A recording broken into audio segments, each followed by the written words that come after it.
skills, and these are the soft skills. These are the soft skills that we normally do talk about, that at least if you have something like that, that's whatever the situation. Now robots are being invented and then technology is advancing. So if you don't have these soft skills, you get a point that if there's a layoff at your industry, if you are not lucky, you'll be taken off. But if you have these soft skills, you can do it. Without you, they cannot continue with their business. So you are always relevant to the company. And now data scientists, data analysts, they are much in demand. Though the field is challenging, but it is doable. Yeah, it is doable. I was also new to this particular field, but as 1 year into this field, I think it's a very relevant field that I can recommend to anybody at all. It's just that if you have the computer science background, it's much more easier because you are already conversant with the programming languages. You're already okay with the coding aspect. Coming from a real estate background or a land economy background with much of theoretical concepts, coding was something so new to me at the beginning of my second master's at University College London. It was challenging, it was frustrating. In fact, we even warned at the beginning of the course that you get frustrated, you get confused. But as time goes on, I got to understand a lot of concepts that now I can rightly say that it has actually gained much experience in terms of playing with data, analyzing data in various regards that relates to, and then I always try to relate it to my field, which is the real estate aspect. So today, this particular section will be for the theoretical presentation. We're going to look at how, when we have a data set, how can we communicate that data set for a lay person to understand? So that is the first section. That is what is going to be. Sorry, the Sustainability Club Bootcamp is at Ghana. The right name is Ghana Sustainability Leadership Club or something. Yeah. So this section we are going to. So in this section we are going to look at the major things that, or the major takeaway from this section will be that to understand basic data types. Those are the most important thing. If you have the data and you don't understand the types of data that you have, or what type of data you have, it becomes challenging in diving into what you want to understand from the data. So we will look at how to summarize the data and present it in a very nice way, understand basic distribution of the data. Then we'll also look at how to discover the 3 types of relationships in data sets. So the first one,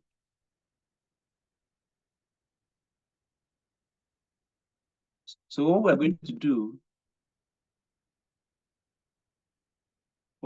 do here now is that we are going to look at the levels of measurement. So these are all types of data. We have the nominal data, or from the bottom, nominal, which is a name variable. And then we have the ordinal data, that name plus observed variables. So we also have the interval data, which is a combination of named, ordered, and then proportional interval between variables. And so ordered in the sense that it can be in order. It can be in order, but you could see that the other ones don't have the order aspect. That is the ordinal and then the nominal. Then we come to the ratio aspect. We'll look at it into detail. So this is just an introduction of the levels of measurement that we can look at from a data set.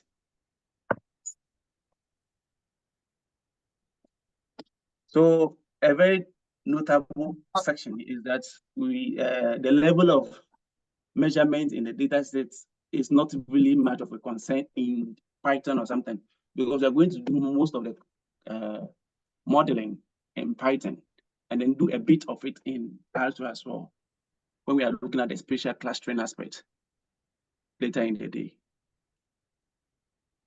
So let's look at the nominal data first. So this nominal data, we look at it, it differentiates items based on only names. So you look at, so those are the names of objects, like we have Apple. So you could see here that we also call those kind of data as categorical data. literally like words. Those type of data are called categorical data. Example is names, gender, country names. But one of the things that we can say about this type of data is that equality, they are not equal. You can't say apple is the same as pen, or you can say Ama is the same as Kweku. Those are the things that we can say about. And then the most important measure over here, when we have data sets, we mostly look at it from the central tendency measurement aspect. So the first thing that we look at it from this type of data. So if you have this type of data, the most important thing that you should be concerned of is the mode. The mode where what aspect of it is the frequently occurring aspect. So you look at the data set that is frequently occurring, that is the mode. So the most common item in that particular data set that you have is what you should be concerned about when you have this type of data. So you have apple, banana, and apple again, then pear. So in this case, we could see that apple is occurred 2 times. So that is the most frequent data in that particular list. So we move on to the ordinal data. This kind of data allows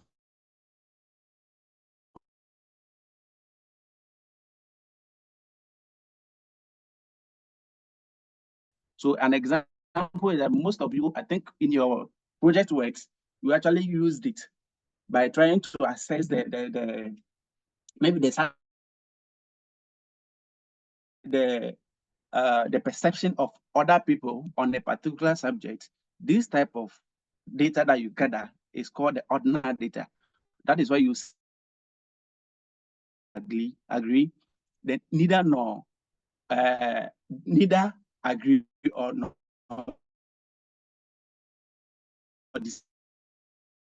Those are the ordinal type of data that we look at. And then most of them are used in the primary data collection aspect because you try to assess a lot of perceptions and stuff. Equality. So we look at the equality aspect because somebody, you and another person can have the same opinion about a particular project. Then you look at the mode 2, which of the rankings are frequently occurring. You can also use those central tendency measures to determine that. Then you look at the median. Which one is the middle ranked item? Which one is the middle ranked item? You can also look at it from the median aspect. That is the middle ranked item or object. So in this case, this type of data, so the difference do not make sense. So if I said I don't believe in this, and you said you agree to it, our differences doesn't make sense to anybody because we are looking at it from a different perspective. So if you look at the left side, you like example of this. So you have these participants, you have about 5 or 4 participants there.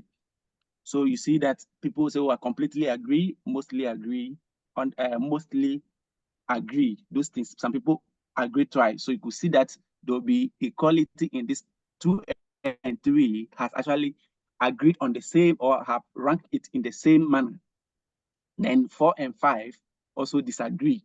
You get the point. Then we move on to the interval data. So interval data, this type of data allows you for the degree of differences.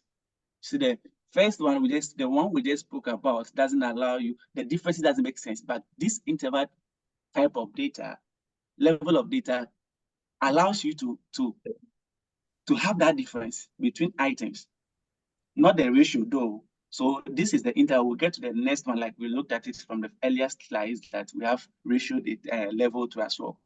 So we look at the interval. So here you see it allows for degree of differences between items, but not the ratio between them. Then the zero value is arbitrary in this particular data. For example, the reason why you can see the temperature gauge which we call the thermometer. You could see that we can. It sounds. Hello. We can hear you, so go ahead. Okay. Yeah, so you can have the thermometer here. A 0 degrees Celsius doesn't mean there's no temperature at all. That is why the 0, you can conclude that the 0. So that is why we say that the 0 is arbitrary. It doesn't really give us the exact thing. So temperature with Celsius scale. So you can see that there are 2 defined points, which are separated. That is from 0 to 100 degrees Celsius. So what can we also say about this type of data, the interval data? We can look at the equality aspect, mode, and the median. Additionally, we can look at the arithmetic mean, which normally we know as the mean of the data set on average, which is the same as average. What about ratio? This one, ratio doesn't come here because we are going to move to the ratio aspect. The next slide. Okay. So with the ratio data, it allows for ratio between two items. The ratio between them. It measures the ratio. So the 0 in this case is unique. So as I mentioned earlier on in the other one, we can have and then this one is unique and is non-binary, arbitrary. The example is that the mass, length, and then energy. So what can we say about this particular type of data too? Equality is there, mode is there, median. When you have those kind of data, you can look at these measures and use it to communicate that particular data set. Then, so an example is that any 1,000 Ghana cedis is twice as much money as 500. So we are trying to look at the ratio between these two figures. I hope that makes sense. Then we move to, so we are going to have some small data sets. If I've already downloaded the data set that I just uploaded on the comment section, that is the US population data in CSV. CSV is not anything exceptional. It's just the way we save files that programming languages can read them easily. They don't normally read the Excel files. So the CSV files are normally saved, and then they can contain, they don't compress large data. Because for Excel, if the data points are so large, it compresses some of the cells. So the best option is to save it as a CSV.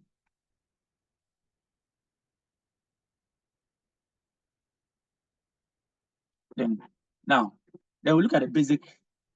So when we look at our data, I don't know if you have all opened that data in Excel. You can actually use the there's a tool there. I'm sure you have been introduced to since you've already done most of the previous analysis into data science stuff.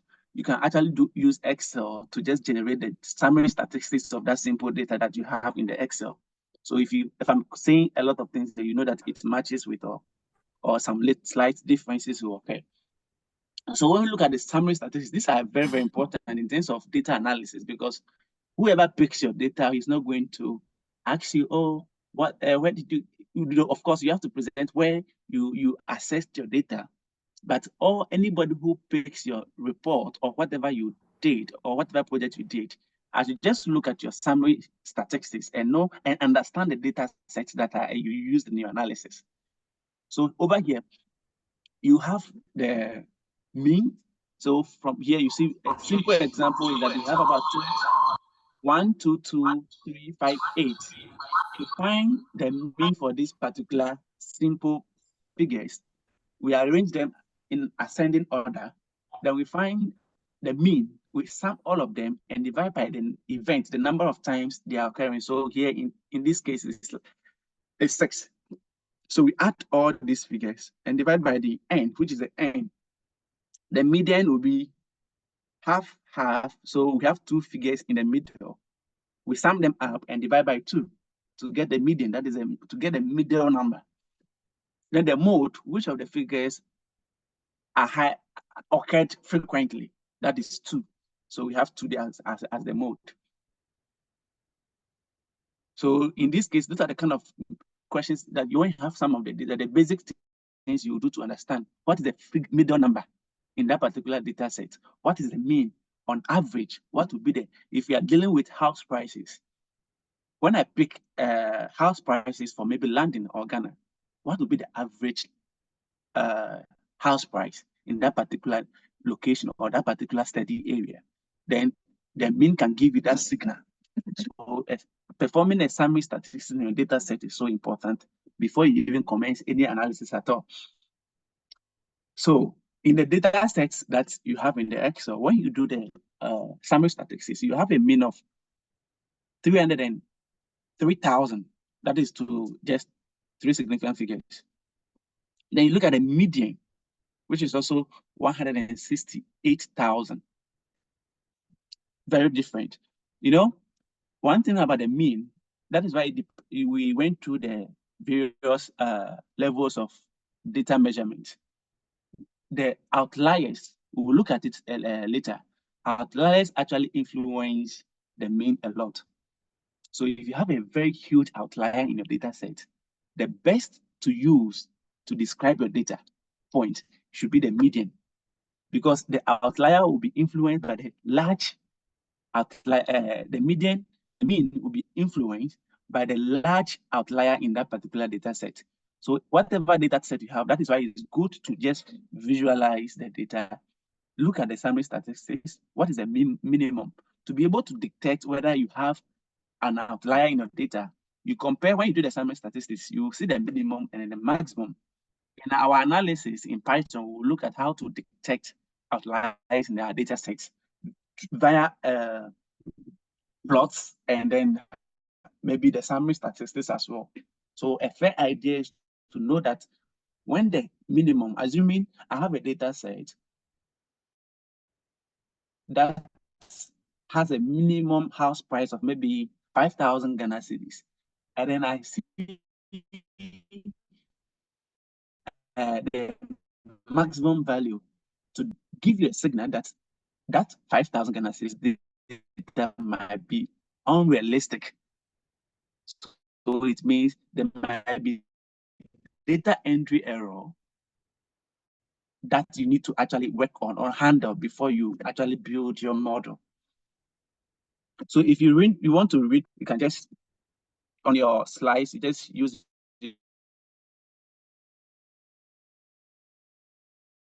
your control key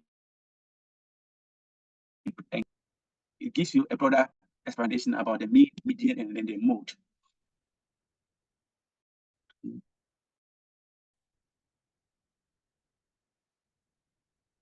So it's a whole data set with just one value. And can we actually describe the spread of the data? In these terms, I'll be using the housing data a lot because we are all in that field. And that is our first. Can we actually represent? So if I want to understand how the house prices are spread across Ghana, we are using US as an example in Ghana. What are the measures that I can use to represent that particular data set?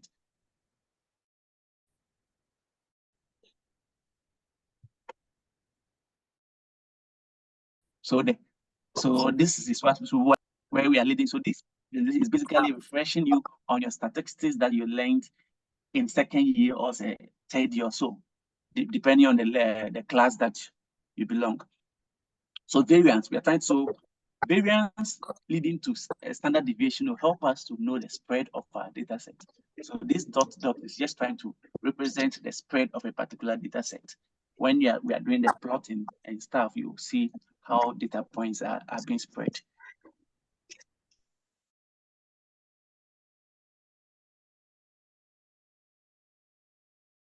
Deal of that particular spread, which will represent our mean. So we have it, the Y over there.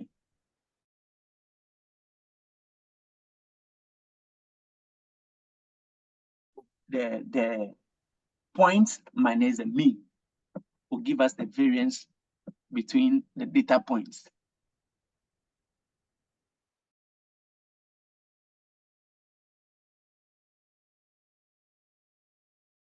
If you want to look at the variance between this one, we find that we use the mean and separate it from each data point to see the variation between the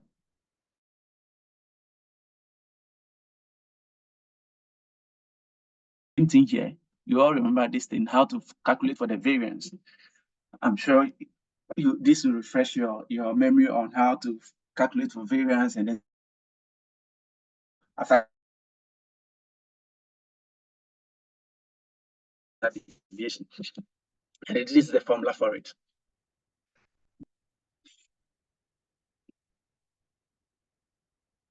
So this is the formula for variance. You look at it and then get your variance there. Then we'll come on to the standard deviation.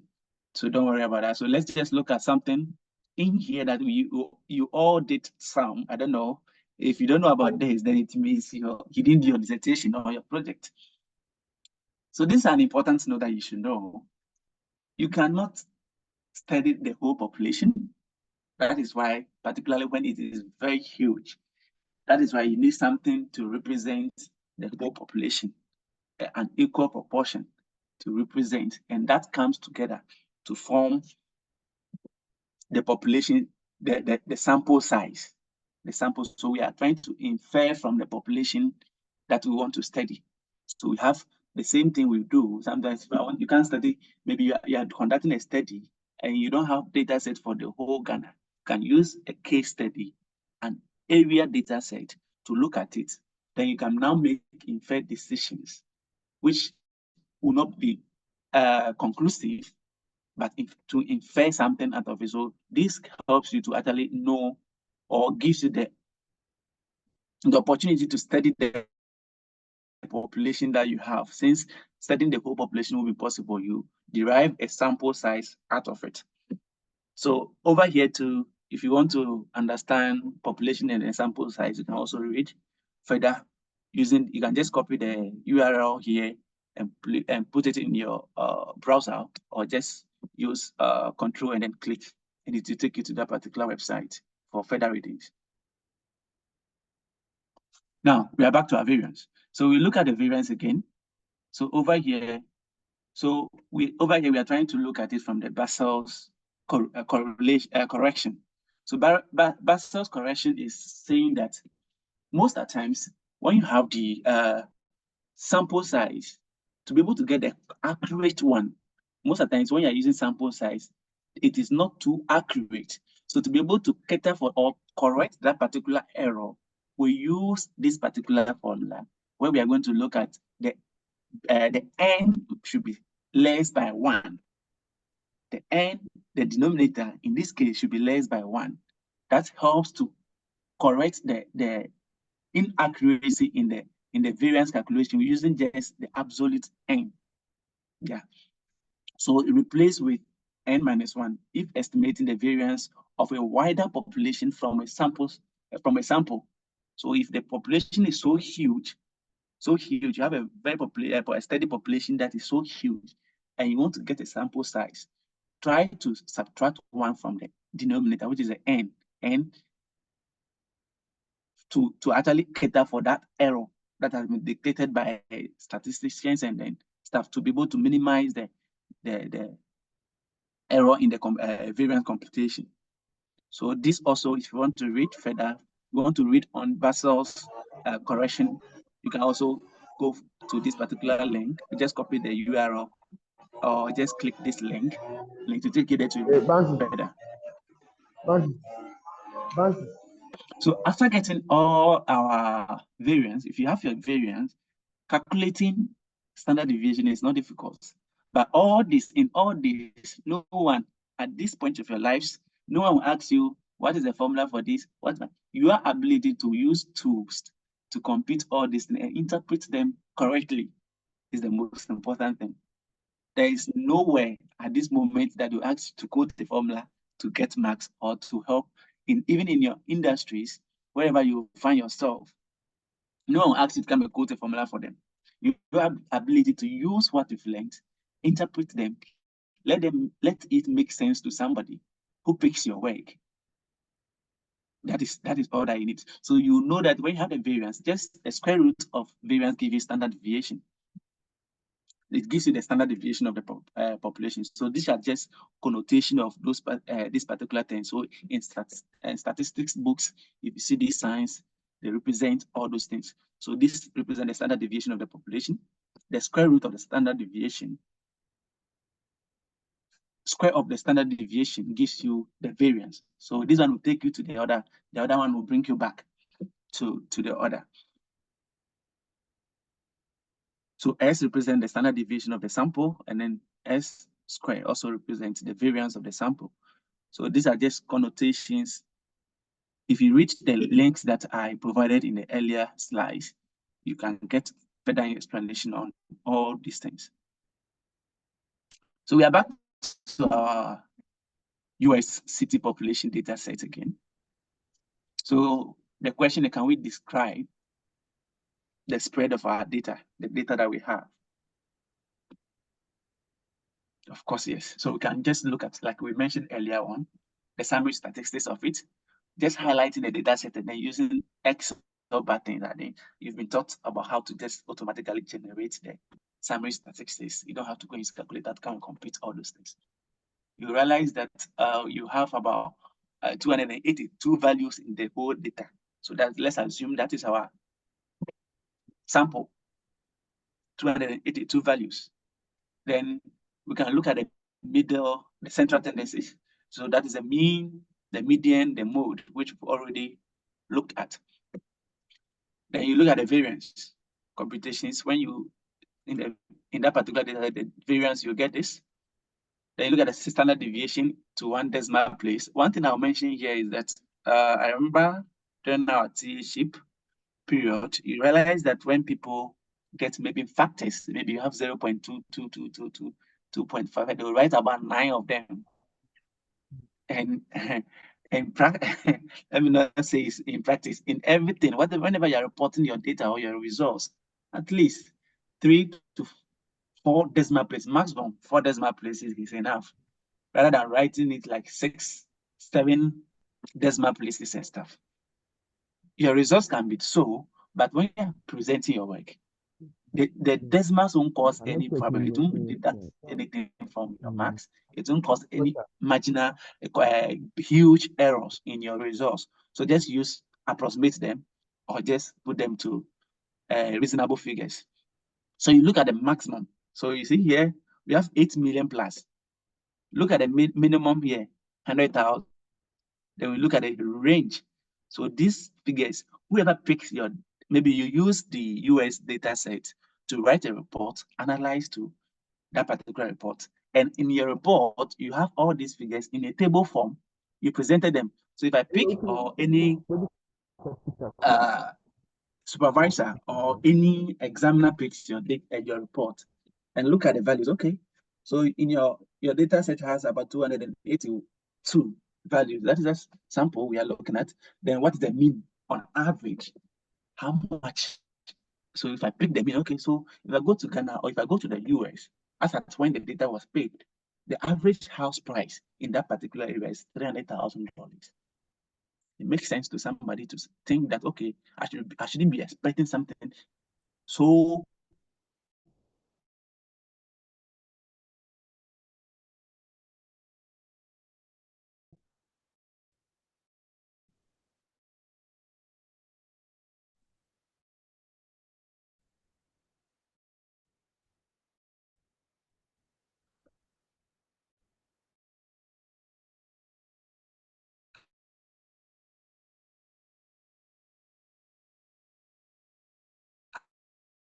high above this particular figure, but I should have an average. If I want an average house in the area that this area not there, they are going to be using figures wherever you find yourself. Even if you want to, particularly even if you want to further your studies, that is so important to and gives you an edge. We move on to the other one. So How can we also visualize this data? If we can actually present them in data form by looking at the summary statistics, can we also visualize them? Let's look at how can we view them with graphs, plots, and stuff.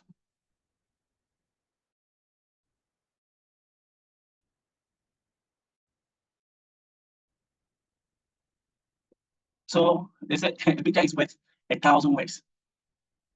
Seeing something is just having the pictorial view of something gives you more information than just looking at just mere words. So a picture can give you more information than. So our basics, let's look at some basic visualization. We want to plot the population of fewer cities. Look at how it's being distributed. You could see that there are some points so high here.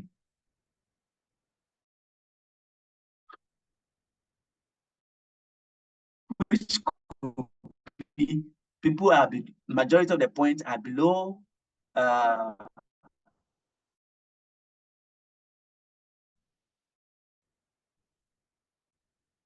2 million.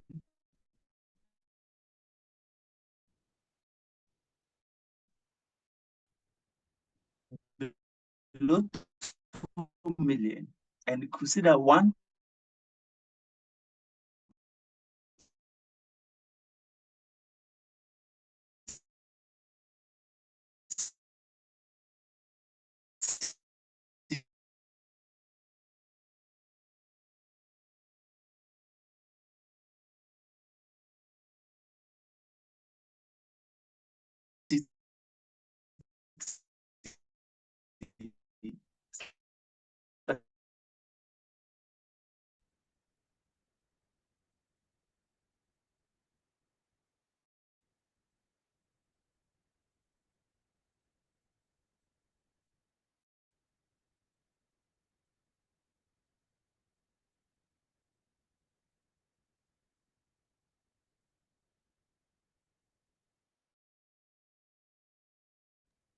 Yeah, hello, Vincent.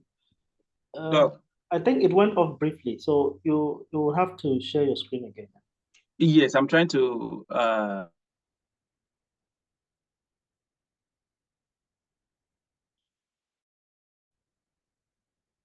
you also have this.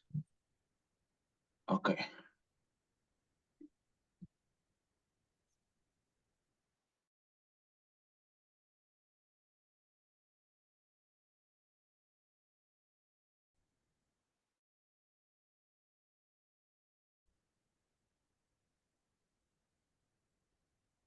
So can you see my screen now?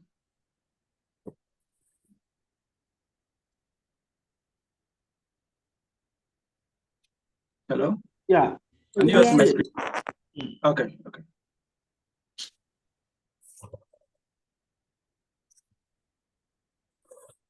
Okay, so box plot in that particular slide, you see that I imported, we'll look at this later in the day. I imported the file and then used some code to call the box plot. That is what we do. We use the functions and then the packages developed by these programmers to generate this plot. So we'll look at it in detail from the slides.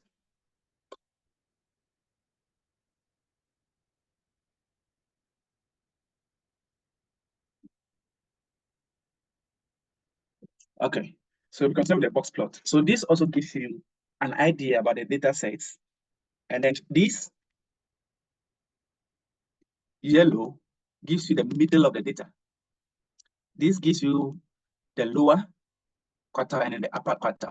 So data points that will fall above this means they are kind of outlier. So look at that. So you could see. Okay. Now, okay. So you could see the maximum value. The maximum value should be located on this, will be located on this. The median number. Then we have the minimum there. then we'll see the upper quartile at this point.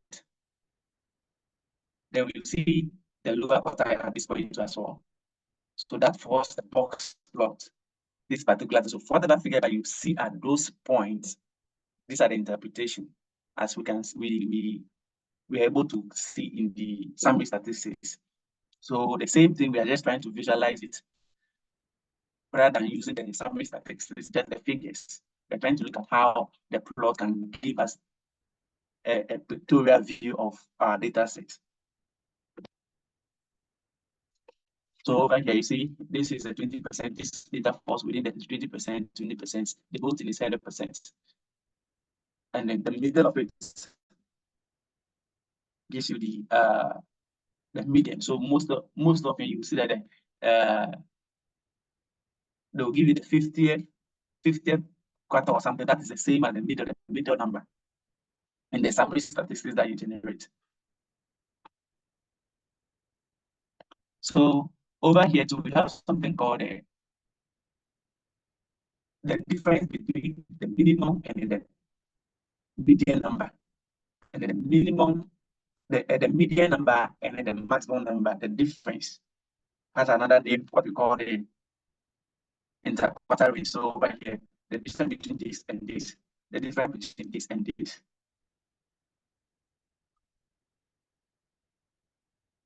What we call the interquartile range. I think we'll get there.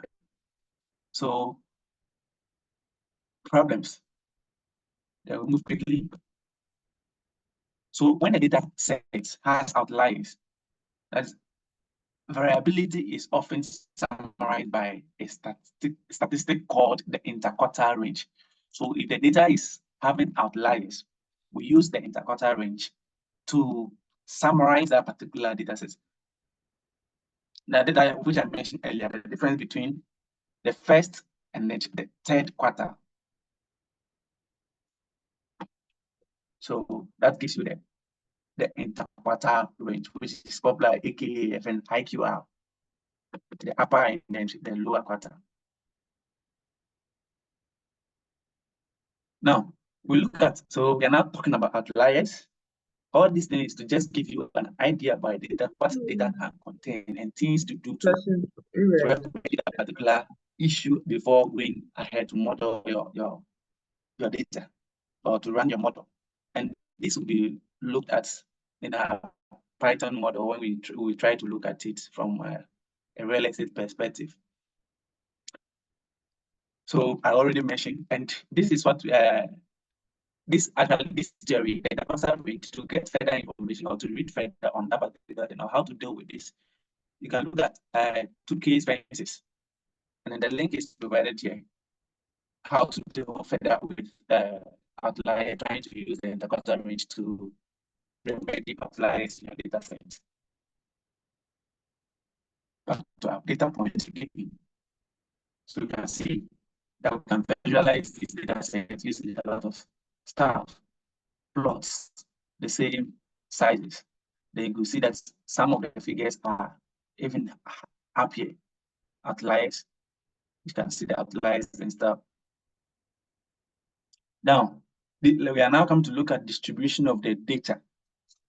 If you have a data set, you need to actually know the distribution, because most of the modules, most of the things you be building like regression, the families of regression, we have so many of them.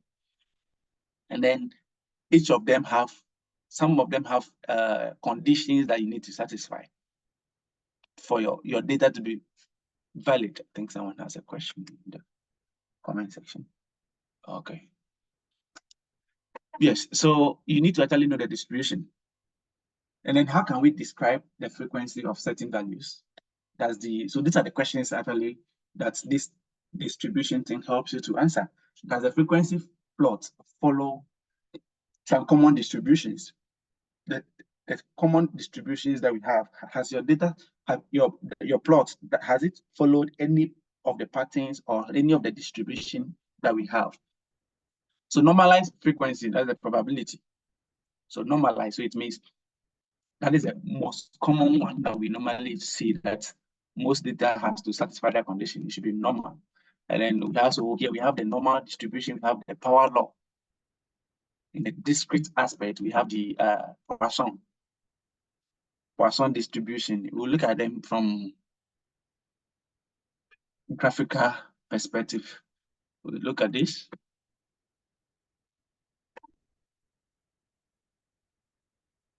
Yeah, so over here, you could see that we have what we normally know as the bell shape curve. This is a normal distribution. It takes the form of an inverted bell. So you see that each side mirror each other. So you see, though these points are not really touching the x-axis, they mirror each other. So the mean will be in the center. So over here, we have, it's just a presentation on how to look at this particular distribution.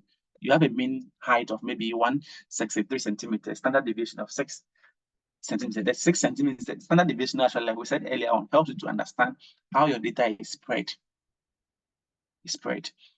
And then you look at the middle aspect too, if they have 178 centimeters and standard deviation of 7 centimeters.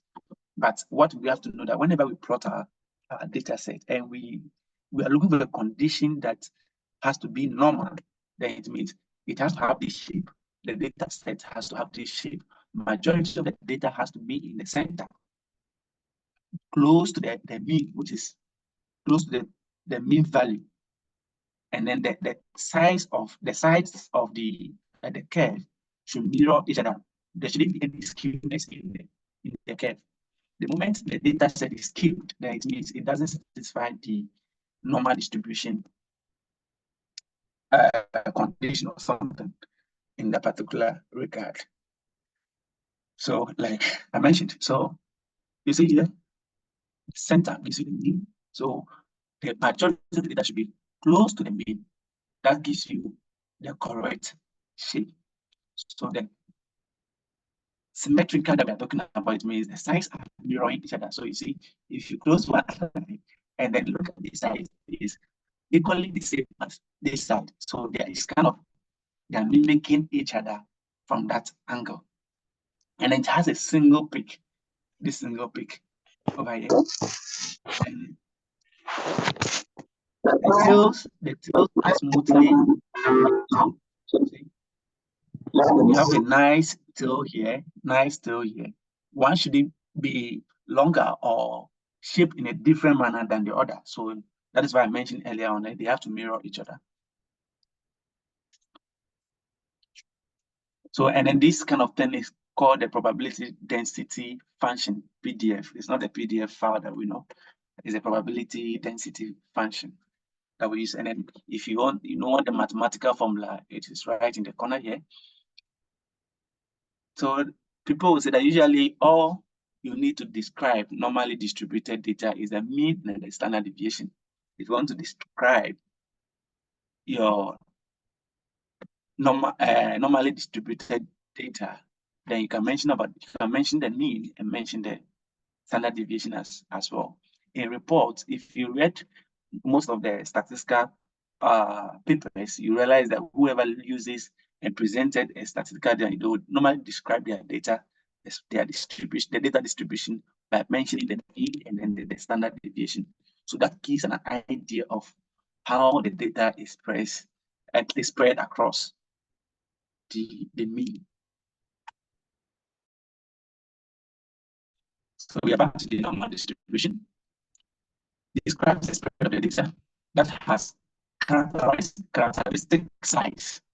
All data points are close to the mean, like I mentioned earlier on. Is it likely to be larger than the average? That is the question. Is size is likely to be larger than the average size? Has to be smaller than the average. That distribution is, like I mentioned, each of the points are mostly close to the mean, and it's continues to the so yeah, data point should be something that you measure, not something you can count. The distribution, that is one point of the normal distribution. So say that most of the real world data sets are approximately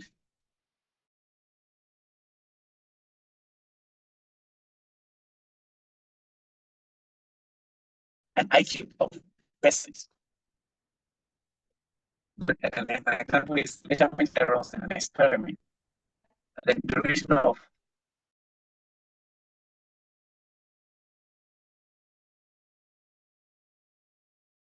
is but not all of these human data sets are normally distributed. An example, a settlement population, earthquake intensity, goals scored in a football match. You see, we mentioned earlier on that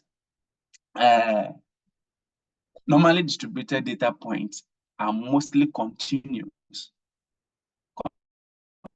Continuous is something point something, something point something. That is a continuous data point that we normally talk about. When you have 0.1, 0.2, 0.3, they are continuous. 0.33 something something, they are continuous data. But in this case, we have cannot be continuous as well. We can say 1.2 goals, 1.3 goals. No one said that Messi has got 3.1 goals or Ronaldo has got 1.2 goals. So that kind of data can never be normally distributed. That's why we have other distributions as well. So let's look at a simple survey that was conducted by Data Cleansing.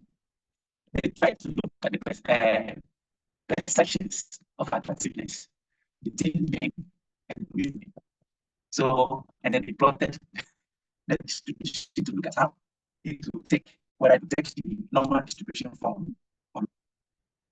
So this is for women as rated by men. So according to me, based on these plots in their reports, according to me, a lot of them are around the mean. They think women are attractive. So you see that it's kind of a side case, but the rate of it is high. We said a lot of them is enough, but not perfectly. We can't say that it's perfectly normal distribution, but it's kind of taking a bit of the shape of normal distribution. So according to men, they think women are really attractive. But let's look at what women think about men. So you see, they are rated from 1 to 5. You see that a lot of them are giving men 2. Are giving men 2, 3, and then you can see from the plots. So as to the majority of women, men are not that attractive to them. So those are the things that you can use this normally distributed data set, or you can visualize from this kind of data set to get an idea about what people think. So this is perception. This is just by the way. Now, the normal distribution is completely defined by the mean and the standard deviation, SD. Anytime you see SD in a statistical book, it's called standard deviation. But this is what people normally say, but this is not true of all distributions. The moment the distribution vary, you can't tell me that you're using only the mean and the standard deviation to describe that particular data set. So that is where we have other measures as well. So other distributions as well. So over here, this is shapes of how other data sets can be. So you can have a negative skewed data point where the tail to the left. Majority of the data is on the right. So whenever you see a plot like this, that means it's negatively skewed. That is negative skewness. And then we have here positive skewness. The tail is on the right. Majority of the points are just clustered around here. The long tail here. So different distributions are described by a set of parameters that are specific to the distribution. So if you have a normal distribution, then you are going to say that you can use the mean and the standard deviation to describe those data sets. But the moment it differs, you have to look at other parameters to use. So that we look at the log normal. So what log does is that it tries to minimize or reduce the data point that are not normal, to bring it to like a normal perspective, put it in a normal perspective.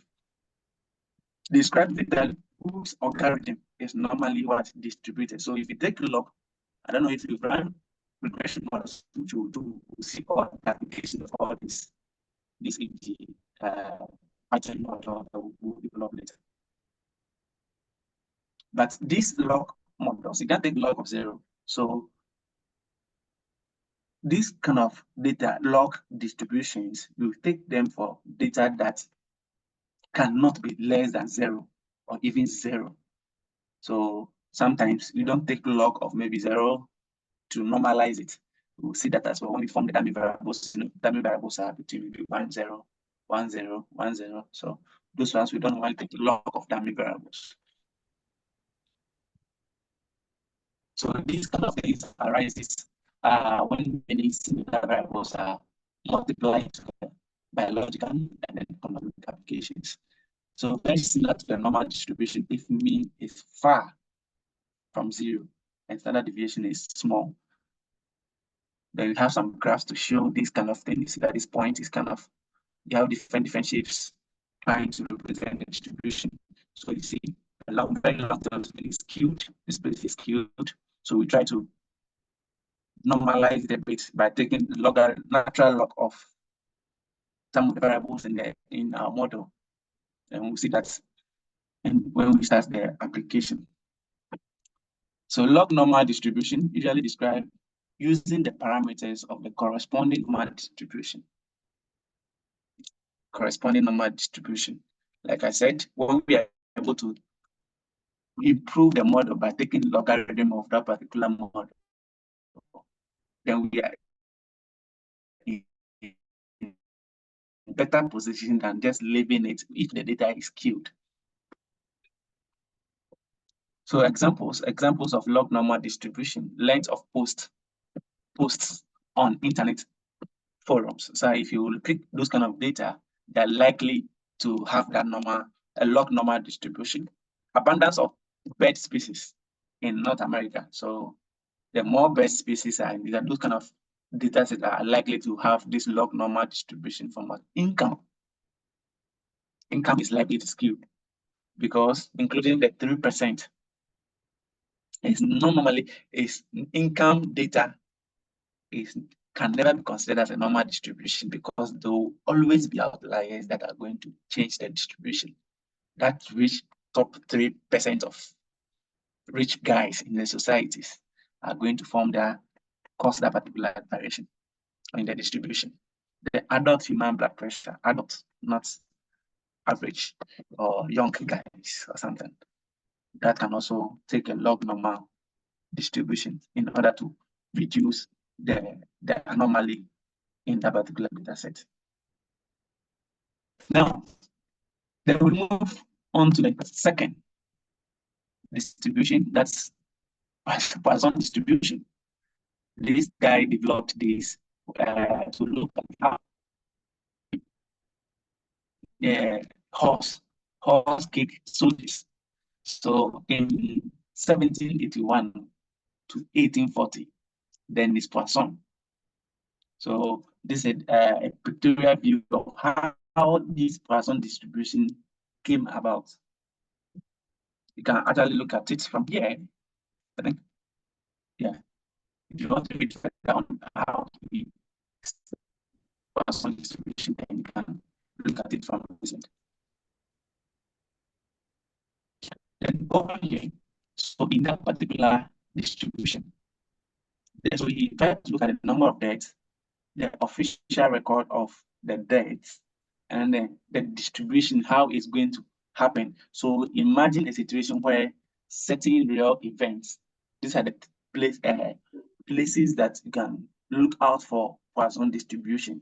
So imagine a situation where certain real events, like arrival of meals, can occur in an independent fashion. So you're not likely to receive the meals every day, but once in a while they'll come. A whole month you wouldn't receive anything. That's that.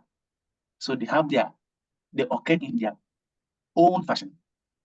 In that regard, such events, you are not thinking about normal distribution. You should be thinking about something that will represent a Poisson distribution in such events. So a real events, if you have data on real events, you should be looking at it, investigate that data to see if you can see that Poisson distribution aspect of it.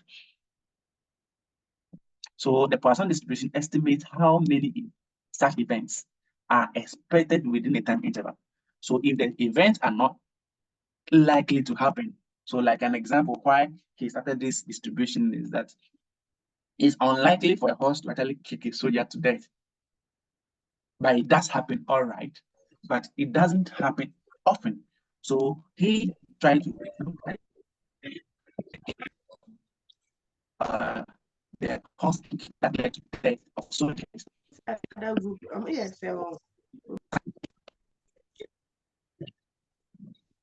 Okay.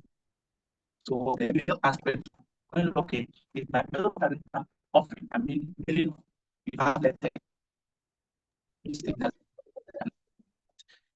over here, you sometimes receive emails from your box, the mailing box, you receive letters that doesn't come often. So this distribution will help you to estimate, okay, what time interval should I be expecting something like that? So Poisson distribution will help you to do that as well. And another example is how many cars will pass the office in the next 10 minutes. I remember my days in university, you see some people at the investigate counting the number of cars. So picking it up or something like if a car passes, they mark the time, all those things, those kind of things.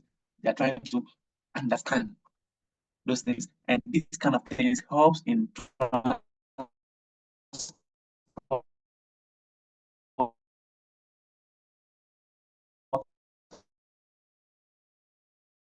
time invest in interval that they come by, you know the traffic that you can complete the traffic that will be on that route, and therefore know the density, what you should do. Actually take into consideration the flow, traffic flow, I mean the number of cars that will be using that particular road before they do that. You can actually use statistical tools, statistical formulas to actually understand things. Personally, I don't know. I've not been in that space. I mean, where the London, my field is over here, they do a lot of analysis before they become the ground. So while I have not been using it, what am I using it for? These people are using it, and that is, I think that is a major difference between us. We don't actually analyze things on paper, look at the effect on the ground before bringing them out. We can just sit in our room, bring a policy without even looking at the impact of the policy before bringing policies. So such things really, so kind of get with try and error stuff, and which is a bad approach of development. They have a lot of tools. People, they can even model agent-based modeling. They can measure or model interactions in societies. If we are bringing this policy, what will be the policy impact on the society in the model? So we have digital twins, we call it the digital twins. They represent the world in a digital format to see the effect of it. So traffic flow, they look at all those things. But for us, I don't know, sit somewhere, do something, and because of politics. But it's all good as we are learning. Whatever we learn,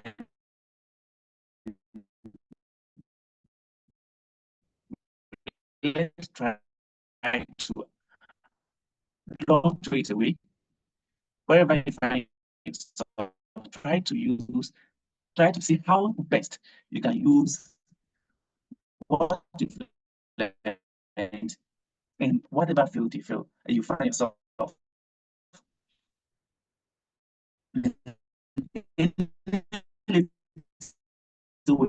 Okay, I've learned this for the 4 years in school. So how can I apply this method to help my units with data? That is how come data is now doing what is happening. We get insights as a result of this. This is from the data, the confidence, statistical stuff. So these are the curves that you can also, as you see, the normal one, the skewed aspect, and the lambda and stuff. This is just a pictorial view of it. Then you look at it. So we look at Poisson distribution. We have the fixed interval, 1 minute. Fixed interval. So fixed interval, 1 minute. Fixed rate of event. So that's the lambda. So forecast per minute, like the example we mentioned. So every minute, forecast passes by. So it gives you an idea about the flow, traffic flow, the number of cars, events occurring independently. Then the Poisson distribution gives you the probability of K events. That is the probability that this number of people will happen, or this kind of flow will happen at this time. That is what Poisson distribution helps you to assess. Now, we'll look at, very soon we're looking at a video. And then the third one is the exponential distribution. The exponential distribution is linked to the Poisson distribution. If the Poisson measures the probability of X events within a time period, then the exponential measures how long we are likely to wait between events. So if this one will say that this number of events will occur at this point, then how long should we wait for between the event? If event A happens, how long should we wait for the other one to happen? Those ones to also help you to do that. And then this is the formula. You see some graphs showing in 0.5 event, you see what happens with the curves and then the time aspect. Then you see the mathematical function to us as well. Then so imagine an emergency room in a hospital. Emergency room in a hospital. So if you find yourself working in there, the exponential distribution will tell us how likely we are to wait X amount of time from one patient arriving to the next. So whilst they are there, they've done all these things. They know that, okay, if we are in this particular season, if we are in this particular situation, if we find ourselves in this place, data has shown that in this particular time interval, we are likely to expect this particular patient, we are likely to expect an emergency case. So we should be on guard or something. And I think this can also be used in most of the fire service stations, because you need to understand, based on the calling, the data fire point, calling points data point that you have. I think I'll show you later on. We did a data hackathon, which I was also part. We're in groups, and then we're given fire data sets. So the call time, everything is there. The response time, everything is there for the West Midlands of the United Kingdom. So what they wanted to understand is that they want to move certain stations. So we have to analyze and then determine which of the stations to remove. There were false alarms and stuff and everything in there. But we are able to compute, look at the stations, 7 capacity, which one is like good based on this modeling stuff. And then our team actually won the golden prize. And so there's a lot that you can do with mathematical stuff, statistical tools. So sometimes when I hear we learned calculus, then we are not using it. It depends on the field you are doing. But wherever you find yourself, there are always ways that whatever you learned, you can apply it. Even if you don't have to actually even know it. The moment you tend to see the problem, try to find out how can I resolve it. Bet you, whatever challenge you are facing, you're not the only one facing it. A lot of them have faced it. Just go online, know how to search for information, know how to look out for solutions, and that is what will make you stand out after school. After these 4 years that you've completed, the only thing that will make you 4 years is your ability to be able to make good research, how to look for information, how to address things on your own, how to work on your own independently to learn to resolve issues. And your focus should be how to resolve issues. The more you resolve issues, the more you get to understand a lot of phenomena. So you continue with, so in Python, if you want to learn about distributions, any form of the distribution, this link will take you to sciencespy.stats. This is a statistical platform that guides you on how to do all these distributions in Python. So whenever you have the time and you want to learn, and trust me, if you want to go out there, if you want further education, I know some people say, oh, I don't like mathematics. No one likes difficult stuff. But the difficult things are the things that helps a lot. You challenge yourself, you find yourself learning, and don't feel like I want to get them at once. It is time. Like I mentioned to you, when I came the first day I went to class, I was like, oh, what is happening? I was just seeing stars. But as time goes on, I came to a conclusion and an understanding that this is something relevant. And it's really helped me. And that is what is on top. If you want to go into any field, if you understand this, but Python is easy to learn than other languages like SQL and then the C++ and then R and stuff. So if you start with Python as a programming language, it helps you understand. When you understand this, you can learn other languages in addition. And that gives you, you don't just confine yourself in Ghana. Though we have a lot of challenges, if you want to be a data analyst, I don't know about that space in Ghana, but I remember trying to use a data set in Ghana to do one of my coursework. And then I was told I have to write a letter and then tell them about the topic I'm working on, and then at the end of the day, I'll send the report to them before. So you can imagine that challenge.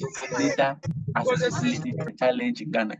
And then this is an opportunity for all of you, whoever want to go into that space. Look at it. How can I help? How can I help to get data? Even in our own field, valuation, this sales comparison method that we learn. Do we have comparables, a database that any young valuer can quickly access, and then look at it and then try to use that to analyze? Because most of the times, those are the things that actually reflect the market. Things that market comparison. So it's like the real data that will actually reflect the market rather than assumptions, everything assumption, then stuff. So if you want to learn more about the distribution in Python, you can use this link, and this is the interface that you see. And then learn gradually as time goes on, you'll be okay. Like I'm talking to you, the beginning and now is a huge gap. So just take a pain and then go through it. This is an additional skills to your real estate, your land economy studies that you've done. And then particularly when you want to study outside, this gives you a upper hand, because most of the coursework, you don't just go and sit and write exams. I remember my only exam I wrote it for 6 hours. 6 hours.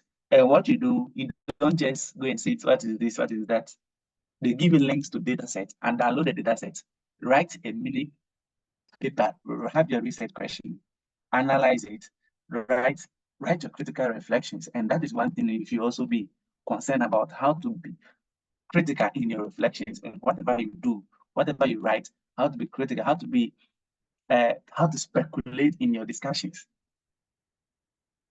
when you're writing your papers and stuff. All these things is going to help those. I know the 5th day is dedicated for scholarship and stuff. Yeah, but so this is just a tip off. So if you want to just start learning something about Python, this can help you to do that.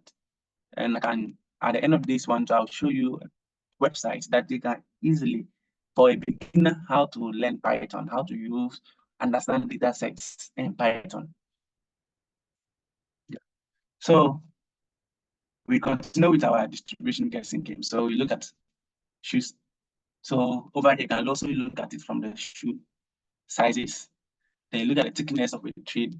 That example of this kind of guessing distributions. Then the number of times a website is accessed per minute. Google, they know what the records of whatever you are doing. Just like data privacy, so they can't. Sorry, they can't tell everybody. So whatever you do, someone somewhere knows what you're doing. Someone somewhere knows the number of people. So most people, I tend to find it to me sometimes when people don't know when to comment on certain things, and the languages they use on social media, it has direct impact.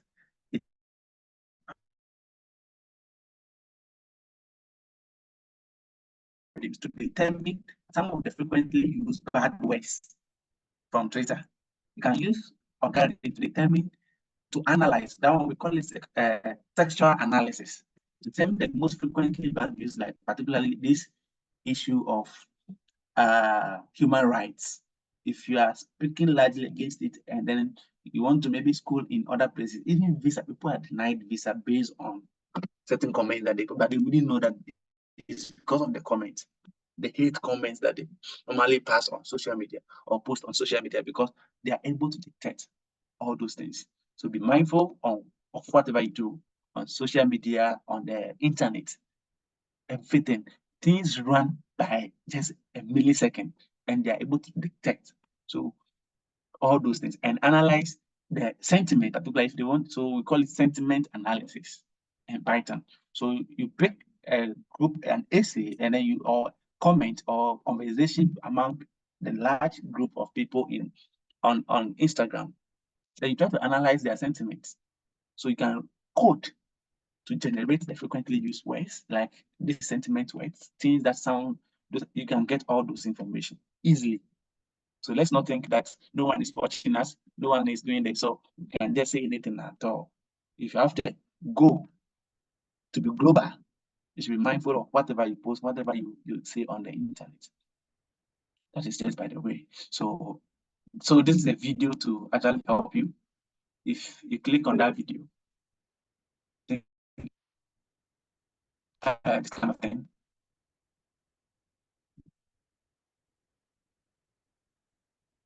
you should see this is a number of popcorn kernels popping in a 5-second window. So there's somebody used that to determine the distribution. So you look at it, so you have the video. If you click on the video, this red word here, when you click on the video, you watch that particular one. Then we come back to our New York City data set, US City. We look at something here, so we just repetition of our data. So we have the quantity to mean, the lower quartile, the upper quartile, and then the interquartile range. Then we look at the spread. We also look at the lower quartile, and then the LO outliers. So we look at the outliers. We look at also the minimum values, which will also be outliers in that. Then we look at it from the population. So population, we look at another population. You look at the box plots that we did. We try to look at which of the values falls within, which is close to the mean. We'll look at that. You look at the histogram to also look at the values. So you can see that majority of the points are close to 0, and then the rest are just draft along the x-axis. So when we look at the raw data like that, This is what we see. Let's try to modify or transform the data by using log of the population and see. Log of population, this is what we see. We see our box plot is kind of big a bit. Then a bit of outliers outside the plot. Then let's look at how our histogram will now look like. So we now have log population. So we've logged the population, try to normalize the log population. And you see the distribution is kind of looks better than before, like this. Then we come back to when we take log of both sides, both the frequency and then the population. How will the histogram look like? So you can see that we can have like a straight line here, which we'll see in a bit. Yeah, you see, that's a kind of linear something. You have a straight line here, dropping from top to bottom. As this increases, the frequency also reduces.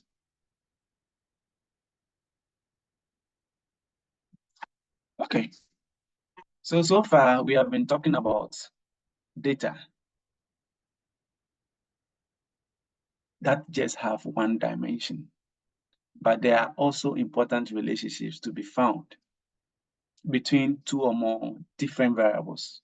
There are several relationships. So this is just the earlier one that we discussed is for one dimension, and in various data set that has different variables, like different columns. There are other relationships that can be found in those ones. So we are going to look at that as well.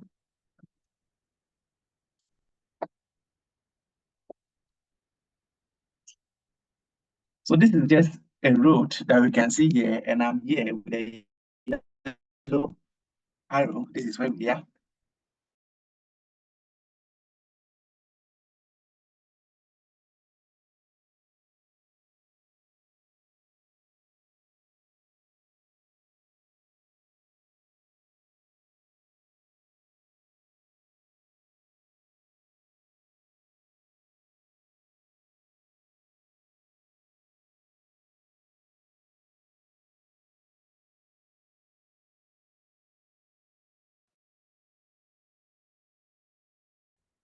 Hello?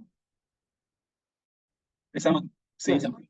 We can hear you. When we move, then we are moving towards the second station. And this is how it looks like. As we move, the number of stations increase and distance to increase as well. As we move, the number of stations increase and we have so fast, yeah.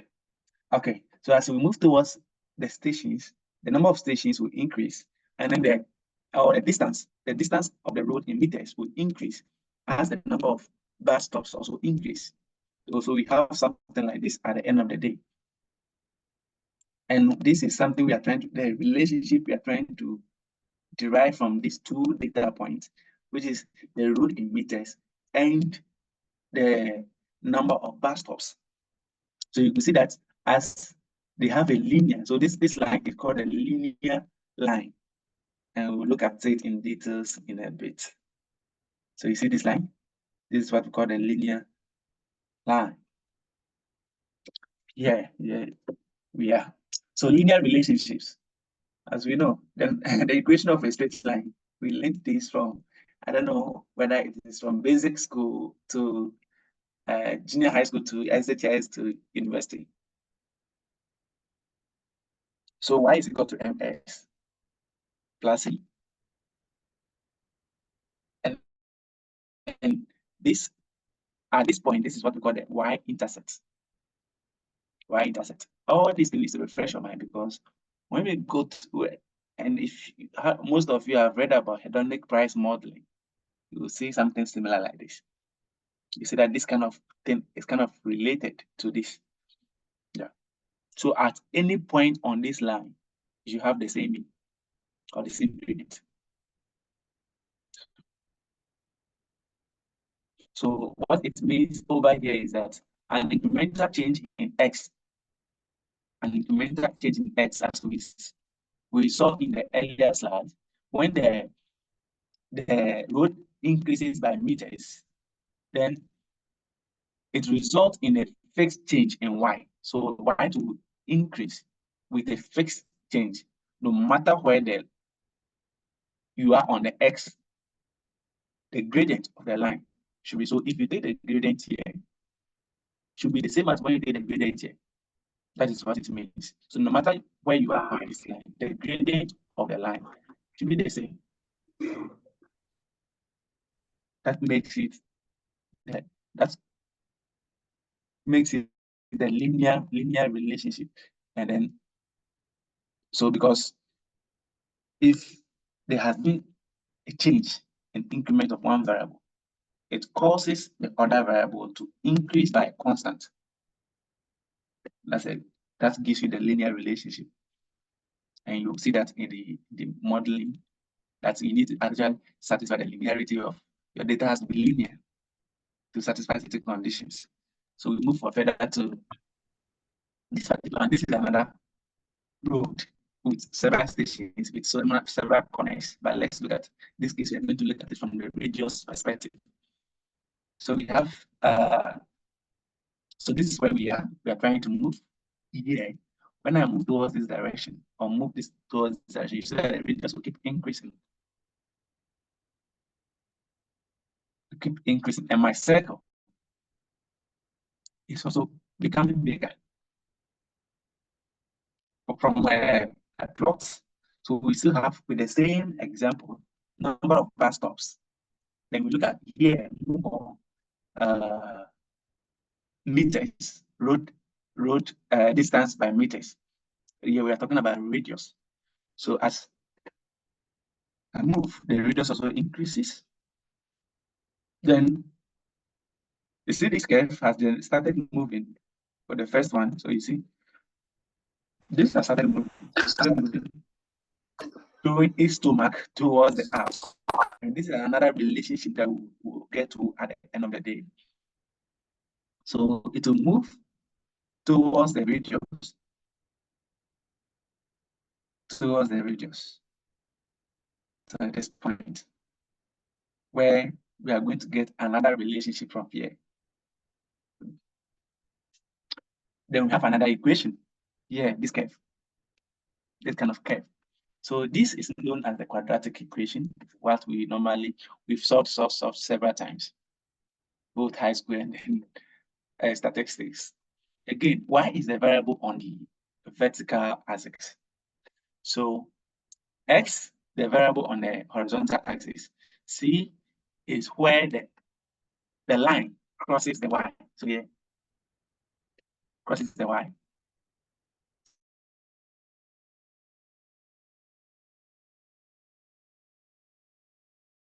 Gradient of this particular curve.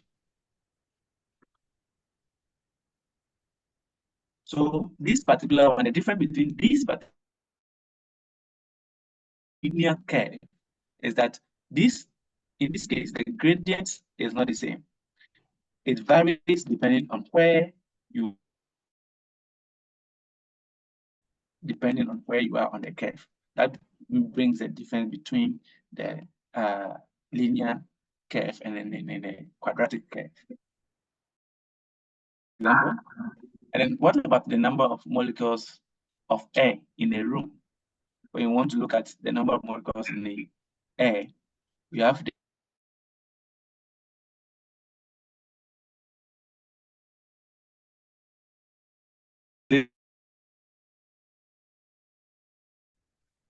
this man is actually he studies, the reason why he developed this was trying to understand the metabolism in animals, which some other studies apply in plants. So we have the base metabolic rate, and then we have the body mass. And according to this law, this is a man over here, Kleber's law. This baseline, you see the curve, the initial curve, the other one, the quadratic curve, you see, look at the shape.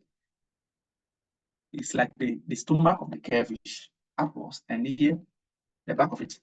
So those are the things that can use to differentiate this kind of curves. Then he is trying to say that the metabolic rate of any animal is three-fourths of its mass. It's three-fourths of its mass, and that is how come he developed this Kleber this law. And then if you want to read further, you can.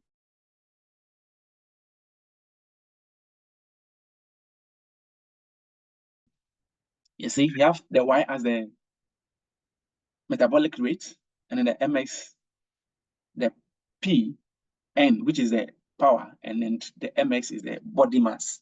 So when you look at this, so they had a curve, a plot like this. This is from his analysis. This particular plots are from his work. Then you see the same metabolism and stuff. So what he's saying is that it doesn't mean when the elephant is big, it will have the highest metabolic rate. So he plotted the data of this particular animal and realized that actually the metabolic rate of these animals depends on their mass. So elephant can be so big, but will have a lower. So you could see where elephant is. Over here, you see where the mouse is. Look at its metabolic aspect rate. Look at where it is, very high. Then look at the elephant. So this is just another relationship of a data set. When you have data sets, you can also look at it from this, and then this is, we are getting towards another relationship between data points, which is called the power laws. Yes, this is another relationship. Most books have it that cities follow power law. And this is the book that actually a lot of work on cities. They try to understand the distribution of cities and then city data. And they came out that the data point in these cities, so they try to look at maybe this population distribution stuff and look at other things. So the book is accessible, it's open. So read paper here. All these plots are from that particular article. So this is how it looks like. So they follow power law. And then we'll look at what it actually means when we say power law. Then in the same power law, we have the sublinear and we have the superlinear. So in this case, we are going to look at it when the curve, so we have the reference line, which is the power curve. When the Y is below it, then it becomes a sublinear. When it is higher than it's on top of the reference curve, then it becomes the superlinear. And this is all discussed in-depthly in this particular paper as referenced in this particular slide. So you can read on that paper to get better understanding of how they actually applied or the relation.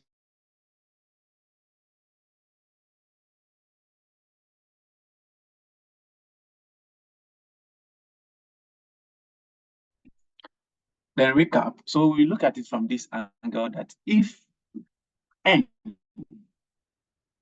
is less than 1,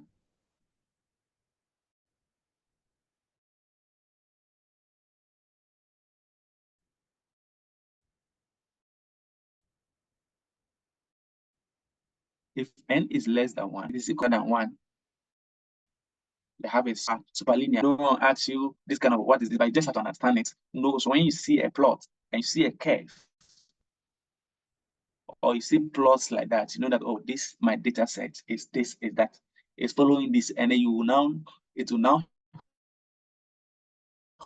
help you to know the pattern that particular data set of.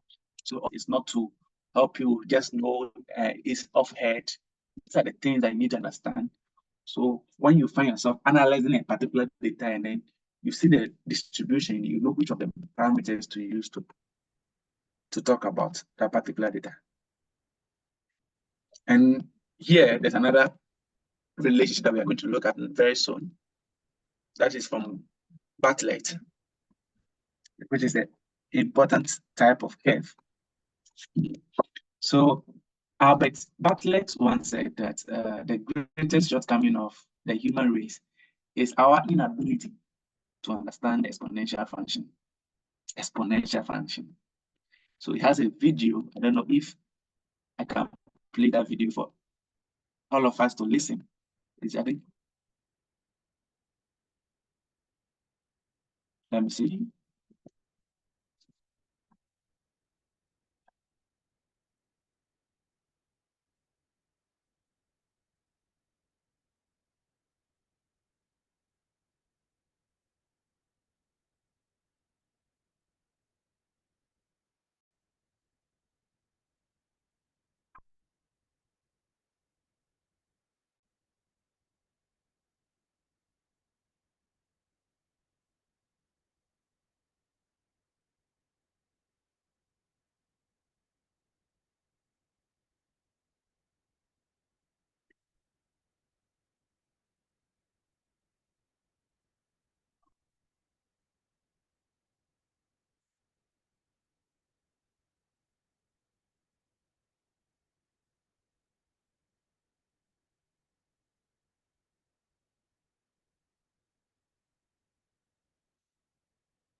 Talking about a situation.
Started in seed. If you're trying to make a graph of that ordinary graph, but the graph will be right through the seedling. Now, let me give you an example that shows you the enormous numbers you get with just a modest number of numbers. That's a game of chess with a mathematician. previously said I'm more into for the mathematicians and my needs are more. Please take my new transport on the first square footage of the range on the next one.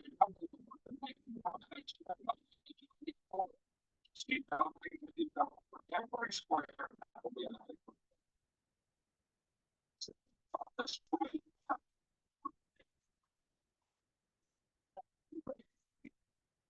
let's see what's involved in this. We know there are 8 grades on the fourth square. I can get this number 8 by multiplying 3 2's together. It's 2 times 2 times 2. It's 1 2 less than the number we square. Now that follows in each case. So I'm going to ask whatever find the number of grades by multiplying 63 2's. Now let's look at the way the totals build up. We have 1 degree on the first square of the total. Grades, that makes it total 3. We put on 4 grades. Now the total plus 7. 7 is a grade less than 8. It's a grade less than 3 2's. My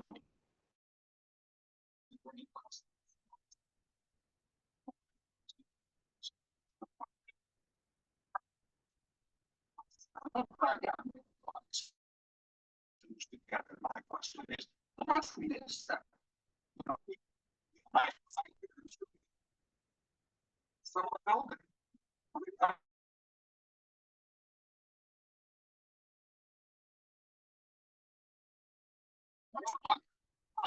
1990.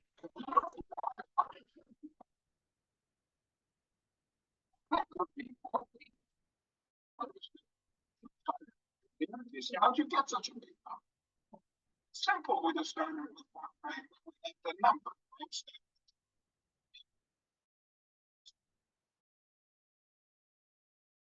Any doubling time is greater than the total of all of the preceding rows. For example, when we put 8 grades on the fourth square, the 8 standard the total of 7 are already there. When we put 32 grades on the 6th square, the 32 is larger than the total of 31. They're already there. And every time the growing after the doubles, it takes all that you do and all of the preceding rows. This translates that to the energy relationship scenario.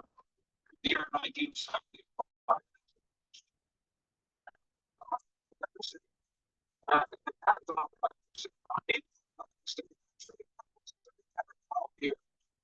That's a good question. That's the best factor.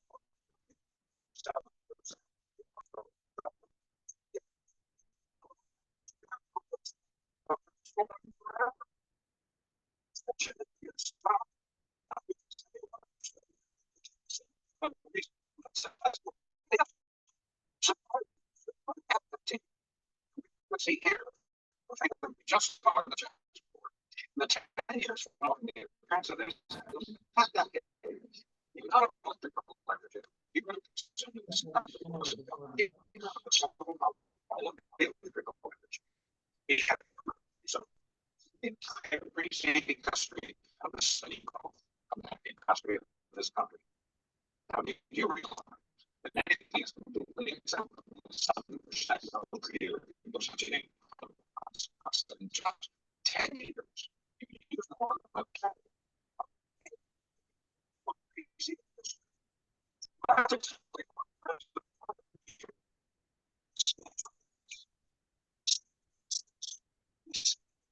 what decades.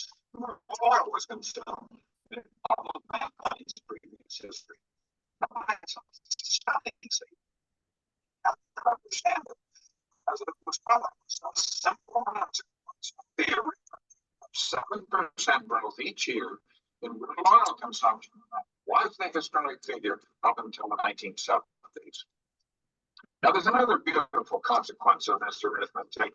If you take 70 years as a period of time and note that roughly 1 human lifetime, then any percent growth continues 70 or 70 years. You will increase that factor. For example, percent per year, you find the factor by multiplying 4 2's together, it's a factor of 16. Now, a few years ago, one of the newspapers here in the board was the 9 members of the Boulder City Council. The growth of Boulder's population. You think it would be good to have in the coming years. The 9 members of the Florida City Council gave answers ranging from a low of 1%.